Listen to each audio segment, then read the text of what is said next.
Twitter पर जा करके इधर उधर जो मिले उसको गाली दो, ये धार्मिकता है। यही सब जो धार्मिक बन के घूम रहे हैं, मैं फिर बोल रहा हूँ, इनकी अच्छी नौकरियां लग जाएं तो ये सब जो कुछ कर रहे हैं सब छूट जाएगा इनका। ये सत्र शुरू होने से पहले तक कम से कम 300 लोग मर चुके थे, इजराइल और फिलिस्तीन के मिलाकर। इजराइल क्यों नहीं है एशियन गेम्स में, जानिएगा तो पता चलेगा कि धर्म के नाम पर हम क्या क्या नहीं कर सकते। आचार्य जी प्रणाम। आचार्य जी, आमतौर पे जो युवा हैं वो धर्म से दूर जा रहे हैं, लेकिन उत्तर भारत के जो युवा हैं उनका रुझान धर्म में बहुत तेज़ी से बढ़ा है, तो यह शुभ संकेत है। किस युवा का रुझान बढ़ रहा है भाई धर्म में? हाँ, कौन से युवा की बात कर रहे हो? और वो युवा खासकर उत्तर भारत में ही क्यों पाया जाता है? पहली बात तो किस रुझान को धार्मिक रुझान बोल रहे हो आप? और ऐसा रुझान शेष विश्व में भी नहीं पाया जा रहा, भारत के भी अन्य क्षेत्रों में नहीं पाया जा रहा, सिर्फ उत्तर भारत में क्यों पाया जा रहा है? ये जो ज़्यादातर आप युवाओं में धार्मिक रुझान देख रहे हो, जो ज़्यादातर सड़कों पर नारेबाजी के रूप में और इंटरनेट पर ट्रोलिंग के रूप में दिखाई पड़ता है, द इंटरनेट धार्मिक्स, ये युवा नहीं है, ये बेरोजगार युवा हैं।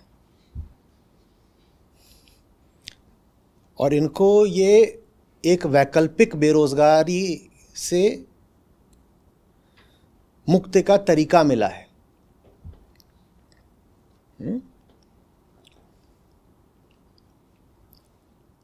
रोजगार का एक अतिरिक्त, एक वैकल्पिक साधन है ये धर्म नहीं है। धर्म बहुत अलग, बहुत अनूठी, बहुत ऊंची, बहुत पवित्र बात होती है धर्म। ये जिसको आप उत्तर भारतीय युवाओं में अचानक उठी धार्मिकता कह रहे हो, वो और नहीं है, बस कुछ उनकी बेरोजगारी का परिणाम है। कुछ और करने को है ही नहीं, कुछ और करने को नहीं है। तो अब क्या करते हो आजकल? हम धर्म करते हैं। कुछ करने को होता तो ये नहीं कर रहे होते धर्म। और असली धार्मिक आदमी वो है जिसके पास जिंदगी में बहुत कुछ होता है करने को, और जो कुछ उसके पास करने को होता है वो सब उसके धार्मिक केंद्र से आ रहा होता है।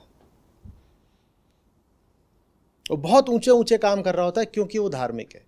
और एक दूसरा आदमी है जो करना तो जिंदगी में सब साधारण और कामना जनित काम ही चाहता है, लेकिन उन कामों को करने का उसका अवसर नहीं लह रहा, तो कहता है चलो अभी और कुछ करने को नहीं है तो धर्म कर लेते हैं, समय कट जाएगा। ये ज़्यादातर जो युवा आपको धार्मिक दिखाई दे रहे हैं, इनकी नौकरियां लग जाएं तो इनका धर्म छूट जाएगा। और घर परिवार वाले भी खुश हैं, समाज भी खुश है, सरकार भी खुश है कि अच्छा हुआ इनको कोई तो काम मिल गया।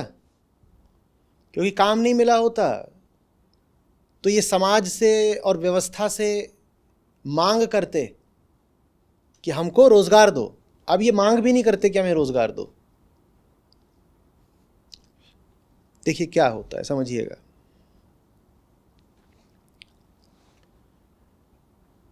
उत्तर भारत में जब आपको नौकरी वगैरह मिलती है ना, तो उससे आपको ये लाभ नहीं होता कि आपके हाथ में रुपए आने लग जाएंगे। वो जो लाभ है वो बहुत छोटा लाभ है। पश्चिम में तो आप 17-18 साल के होते हो, आप घर से निकल जाते हो, तो अब आपको अपनी रोजी रोटी खुद चलानी है। भारत में युवाओं के लिए रोटी की समस्या उतनी बड़ी नहीं है। कारण क्या है? घर से आप कभी निकलते ही नहीं हो। आप 35 साल के भी बेरोजगार हो तो भी आपके घर वाले आपको बहुत प्यार से बैठा के खिलाते हैं, ठीक है? आप 35 साल के बेरोजगार हो, घर वाले आपका ब्याह भी करा देंगे, 35 में आपके 2 बच्चे भी हो गए, आप अभी भी बेरोजगार हो, घर वाले तो भी आपको रोटी देते रहेंगे। घर वाले ये नहीं करेंगे कि बाहर निकल जाओ। तो भारत में रोजगार आपको मुख्यतया रोटी के लिए नहीं चाहिए होता, इज्जत के लिए चाहिए होता है। अगर आपके पास रोज़गार नहीं है तो समस्या रोटी की नहीं आएगी, रोटी तो मिल जाएगी। हाँ, ये हो सकता है कि अच्छे कपड़े, महंगे कपड़े ना खरीद पाओ, ये तो हो सकता है कि अभी लड़का कमाता नहीं है तो अच्छे कपड़े नहीं पहनता, या अपनी बाइक पर नहीं चलता, उधारी की बाइक पर चलता है, या बाइक पर ही चलता है, गाड़ी नहीं खरीद सकता क्योंकि कमाता नहीं है, ये तो हो सकता है। लेकिन ये नहीं होने वाला कि वो भूखा मर रहा है। घर आपके पेट का ख्याल कर लेता है, आपकी पत्नी के पेट का भी ख्याल कर लेता है, और आपके बच्चे का भी ख्याल कर लेता है। माँ बाप इतना देख लेते हैं। तो क्या चीज़ है जो सिर्फ नौकरी से ही मिला करती है? इज्जत। और इज्जत पाने के लिए पिछले अब कुछ सालों में या कुछ दशकों में ये एक नया रोजगार पैदा हुआ है, धर्म। वैसे घर में बैठा रहता, बोलता बेरोजगार है तो कौन इज्जत देता? अब वो कहता है कि मैं फलानी धार्मिक कमेटी का जिला प्रबंधक हूं।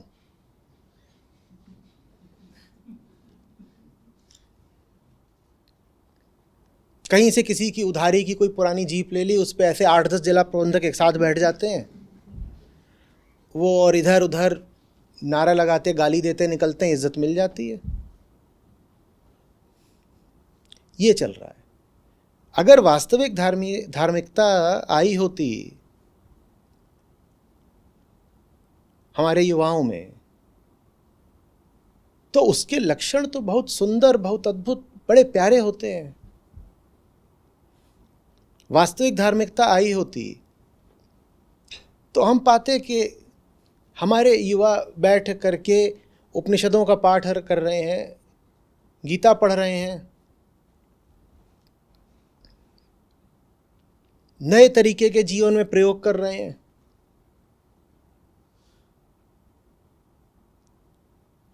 स्वरोजगार की दिशा में आगे बढ़ रहे हैं, नए काम करने से, नए परीक्षणों से, नए मार्गों से घबरा नहीं रहे हैं। क्या ऐसा हो रहा है? वास्तविक धार्मिकता आई होती तो उसका एक बहुत बड़ा लक्षण ये होता कि उत्तर भारत में जाति प्रथा समाप्त हो रही होती। क्या ऐसा हो रहा है? जातीयता की भावना तो और ज़्यादा प्रगाढ़ होती जा रही है उत्तर भारत में। तो धार्मिकता कहाँ आ रही है? कौन कह रहा है कि हमारे युवा और धार्मिक हो रहे हैं? अगर वास्तविक धार्मिकता आ रही होती तो महिलाओं की स्थिति सुधर रही होती। हमें तो महिलाओं की स्थिति पहले जैसी ही दिखाई दे रही है। देश के जिन प्रांतों में सेक्स रेशियो, लिंग अनुपात सबसे बुरा है, उनमें उत्तर भारत के तो कई राज्य आते हैं। उत्तर भारत में तो सबसे ज़्यादा बुरा है।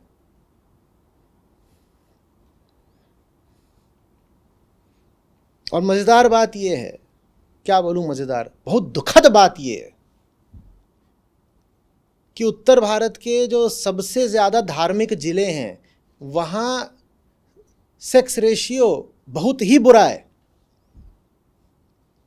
ये कौन सी धार्मिकता उठ रही है हमारे जवान लोगों में कि वो अपनी बच्चियां मार देते हैं? ये धार्मिकता के लक्षण है?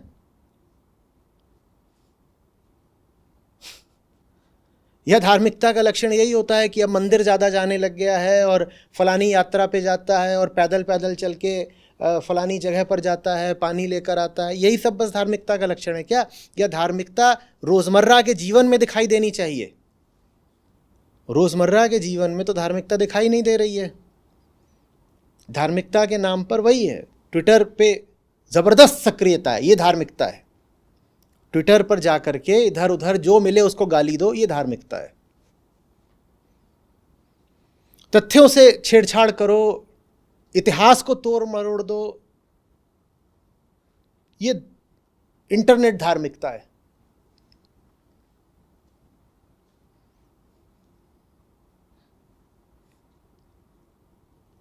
बल्कि ये समझ लो तुम कि जो इस तरह धार्मिक हो रहा है वो अब धर्म से बहुत दूर चला गया। तो अपने सवाल को बिल्कुल पलट दीजिए आप। उत्तर भारत से धार्मिकता विलुप्त होती जा रही है। जो व्यक्ति धर्म के नाम पे अंधविश्वास को स्वीकार कर रहा है, कट्टर होता जा रहा है, सत्य से और ज्ञान से दूर होता जा रहा है, वो पहले तो हो सकता है थोड़ा बहुत धार्मिक रहा भी हो, अब एकदम धार्मिक नहीं रहा।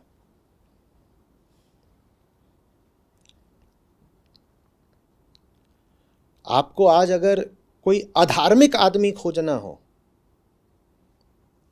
जाके खोज के लाना हो कि एक अधार्मिक आदमी चाहिए, तो जाना देखना जो लोग अपने आप को धार्मिक बोल रहे हो उनमें से किसी को ले आना। अधार्मिक आदमी खोजने के लिए कोई बहुत मेहनत की ज़रूरत नहीं है।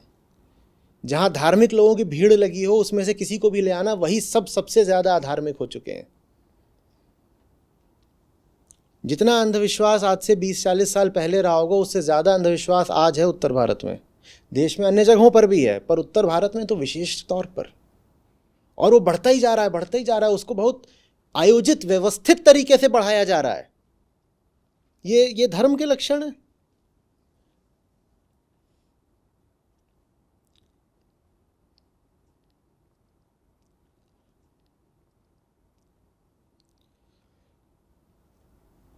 युवा के पास ऊर्जा है जो न जाने कितने सृजनात्मक सकारात्मक कामों में लग सकती है।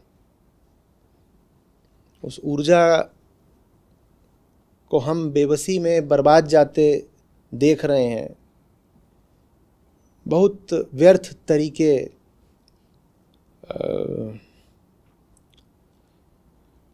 के उपक्रमों पर। ये प्रोजेक्ट्स हैं, प्रोजेक्ट सुपरस्टिशन। तो हम उस ऊर्जा को बिल्कुल व्यर्थ जाते देख रहे हैं।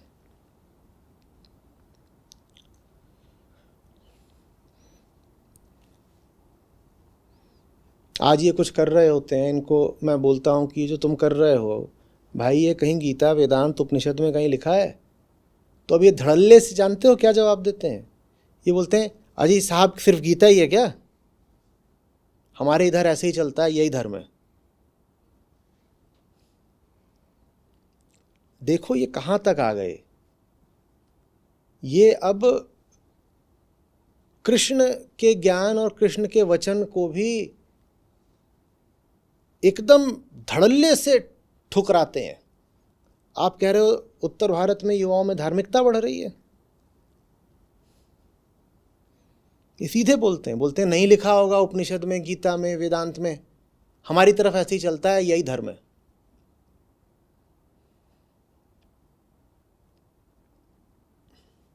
धर्म का अर्थ होता है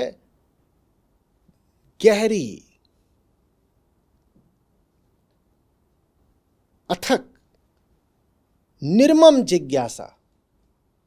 सत्य से पहले कहीं भी न रुकने का नाम धर्म है। और जिज्ञासा के नाम पर ये कर क्या रहे हैं कि जो भी अपने पुरानी रूढ़ियां हैं उनको और आगे बढ़ाओ। ये तो धर्म का विपरीत हुआ ना। ये धर्म किस तरीके से है? और ऐसा नहीं कि ये लोग ये बात जानते नहीं हैं। यही सब जो धार्मिक बन के घूम रहे हैं, मैं फिर बोल रहा हूँ, इनकी अच्छी नौकरियां लग जाएं तो ये सब जो कुछ कर रहे हैं सब छूट जाएगा इनका। ये वैकल्पिक रोजगार है बस। हमें वास्तविक धर्म चाहिए, उत्तर भारत को ही नहीं, समूचे भारत को, भारत को ही नहीं, पूरे विश्व को आज सच्चे धर्म की, अध्यात्म की बहुत बहुत ज़रूरत है। हम जहाँ खड़े हुए हैं वहाँ पर धर्म के अलावा अब पूरे विश्व को कोई नहीं बचा सकता। आज सुबह मेरी बात हो रही थी, अमेरिका में एक बैचमेट है मेरा, तो लाइफ साइंसेज में अपनी एक नई कंपनी खोल रहा है, यूएस गवर्नमेंट की ही फंडिंग से। तो उसने कहा कि लोगों को अभी पता नहीं है, लेकिन जिसको आप साधारण एलर्जी वगैरह बोलते हो ना, ये दुनिया के कई देशों में एक नया एपिडेमिक है। मैंने कहा एलर्जी तो एलर्जी होती है, एलर्जी में क्या हो गया? बोला नहीं, आप समझ नहीं रहे हो, एलर्जी कितनी दूर तक जा सकती है, एलर्जी मौत ला सकती है और ये नया एपिडेमिक है। मैंने कहा कैसे? बोले दुनिया के सब देशों में औसत तापमान क्लाइमेट चेंज की वजह से 2 डिग्री बढ़ चुका है। उससे जो ये फूलों के पॉलेंस हवा में रहते हैं वो प्रक्रिया एकदम बदल चुकी है और उसका शब्द था इंटेंसिफाई, बहुत तेज़ हो चुकी है और उससे ज़बरदस्त किस्म की एलर्जीज़ हो रही हैं। और वो एलर्जीज़ सिर्फ ऐसा नहीं कि आँख बह रही है, नाक बह रही है, फेफड़ों का इन्फ्लेमेशन। और उसके लिए हमारे पास अभी कोई उचित दवाइयाँ भी नहीं हैं। ये क्लाइमेट चेंज, ये वनों का विनाश, ये प्रजातियों का विलुप्त होना कहाँ तक जाएगा ये हम अभी कल्पना भी नहीं कर पा रहे हैं।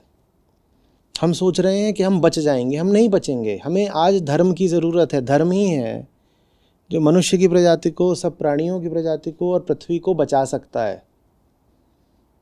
लेकिन धर्म की जगह हमारे हाथ में झुनझुना दे दिया गया है और झुनझुना हम बजा रहे हैं।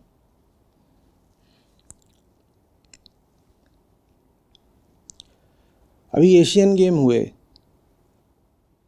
आप में से किसी ने जिज्ञासा करी कि इज़राइल भी तो एशिया में आता है, इज़राइल की टीम क्यों नहीं दिखाई दे रही है एशियन गेम्स में? किसी ने भी जिज्ञासा ही नहीं करी होगी।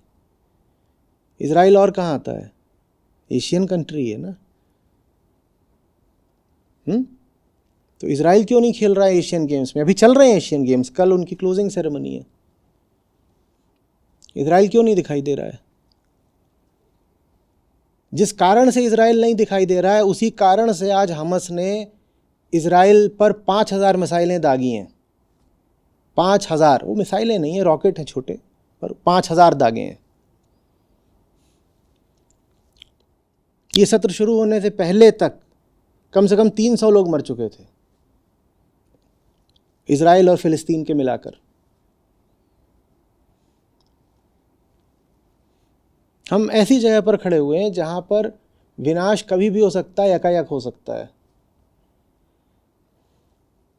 और कुछ नहीं पता लगेगा। इज़राइल जैसे इंटेलिजेंस नेटवर्क्स बहुत कम देशों के होंगे और फ़िलिस्तीन, गाज़ा, वेस्ट बैंक, इन सब क्षेत्रों में तो इज़राइल एकदम घुसा हुआ है, सब कुछ पता है। उसके बाद भी ये जो स्ट्राइक थी, इज़राइल इसके लिए तैयार नहीं था। इसके बाद अब इज़राइल का काउंटर मेजर आया है तो बॉम्बिंग बॉम्बिंग बॉम्बिंग, जितनी देर में सत्र हुआ उतनी देर में और न जाने कितनी बॉम्बिंग कर दी होगी, एरियल बॉम्बिंग।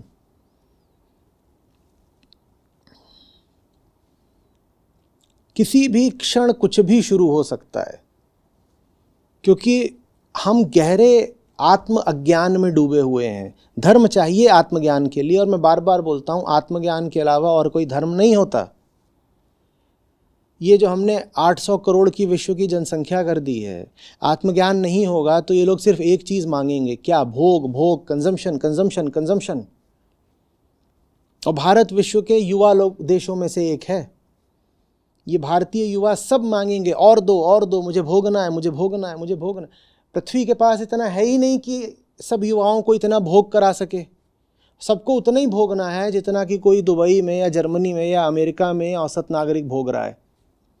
कैसे भोग लोगे? पृथ्वी के पास उतना है ही नहीं। आपके भोग के लिए 10 पृथ्वियाँ भी कम पड़ेंगी। धर्म की तो हमको बहुत ज़रूरत है ताकि हमें समझ में आए हम हैं कौन। धर्म का मूल प्रश्न होता है कोहम, मैं कौन हूँ और क्या भोग भोग करके मुझे पूर्णता या तृप्ति मिलेगी, या मेरे जीवन का कुछ और उद्देश्य है? क्या मैं साहस पूर्वक उस उद्देश्य को पूरा करने निकल सकता हूँ? ये धर्म का मूल प्रश्न होता है। इस प्रश्न की जगह हमारे पास धर्म के नाम पर हमारे हाथों में न जाने कौन से व्यर्थ के मुद्दे थमा दिए गए हैं।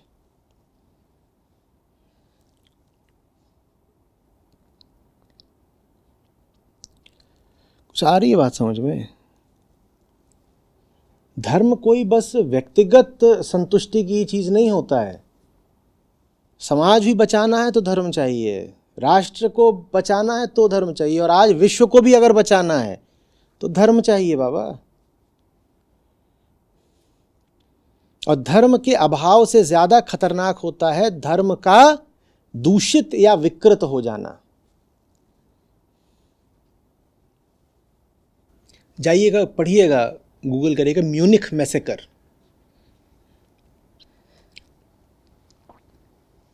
इजराइल क्यों नहीं है एशियन गेम्स में, जानिएगा तो पता चलेगा कि धर्म के नाम पर हम क्या क्या नहीं कर सकते। म्यूनिख ओलंपिक्स हुए थे, उसमें धर्म के ही नाम पर इजराइल के 11 एथलीट थे और कोच वगैरह थे और रेफरी थे कुछ, उनको पहले बंधक बनाया गया और फिर उनकी हत्या कर दी गई। तो ये कहानी तब से शुरू होती है, जो एशियन गेम्स वाली कहानी है। आज भी इजराइल एशियन गेम्स में नहीं दिखाई देता, ओलंपिक्स में दिखाई देता है।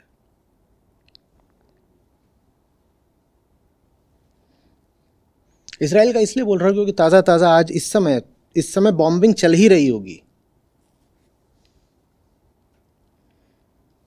बड़ी बात नहीं है, हम उठें तो जो आंकड़ा है मृतकों का वो 500 पार कर चुका हो,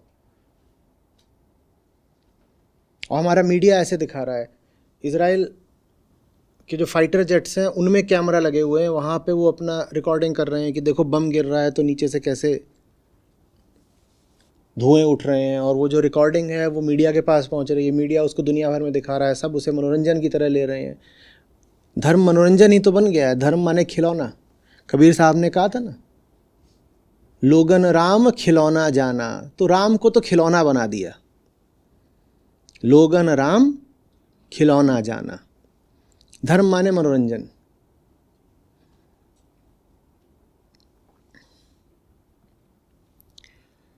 ये गुरु ग्रंथ साहिब में है, वो जो पूरा वक्तव्य यही है, वो बहुत सुंदर है। और उसमें लगभग अंत में आता है कि लोगन राम खिलौना जाना।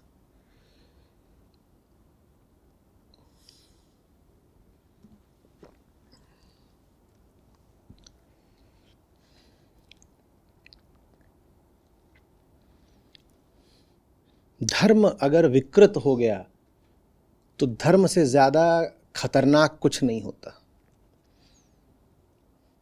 धर्म अगर शुद्ध है तो धर्म का अर्थ है प्रेम, करुणा, सद्भावना, बोध, मुक्ति। और धर्म अगर विकृत है तो धर्म का अर्थ है बॉम्बिंग, लाशें, बर्बादी, हत्या, खून, मांसाहार, दुनिया के सब प्राणियों के प्रति बर्बरता, जंगलों की अंधाधुंध कटाई, ये फिर धर्म से निकलता है।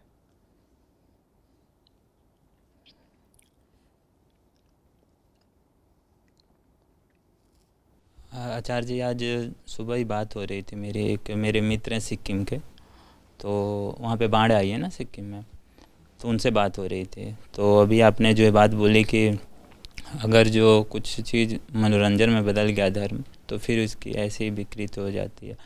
तो आपका एक वीडियो आया था अमरनाथ यात्रा पे, जो उस टाइम में भूस्खलन हो रहे थे उत्तराखंड में, तो जिस पे आपने बोला था, तो उसी वीडियो को देख करके उन्होंने मुझे कॉल किया था सुबह।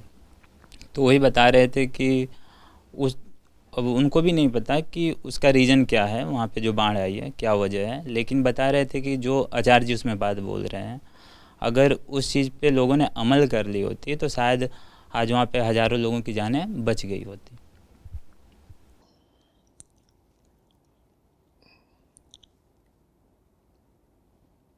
हम बिल्कुल नहीं समझ पा रहे हैं, पूरी दुनिया में आग लगी हुई है और हम बच्चों वाले खेल खेल रहे हैं।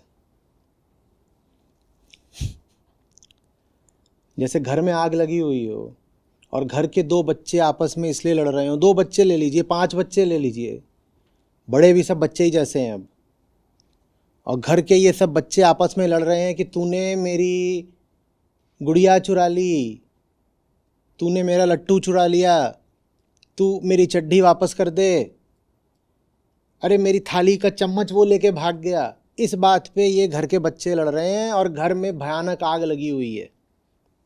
ये हमारी हालत है।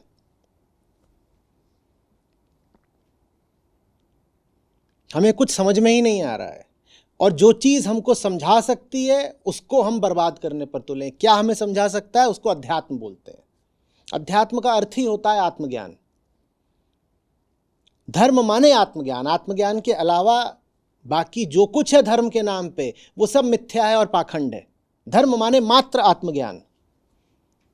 और ये जितनी हम दुनिया की बर्बादी देख रहे हैं, ये कुछ और नहीं है, आत्मज्ञान की कमी का नतीजा है। आत्मज्ञान जितना कम होगा, इंसान अपनी जिंदगी में और दुनिया में उतनी ज्यादा आग लगाएगा।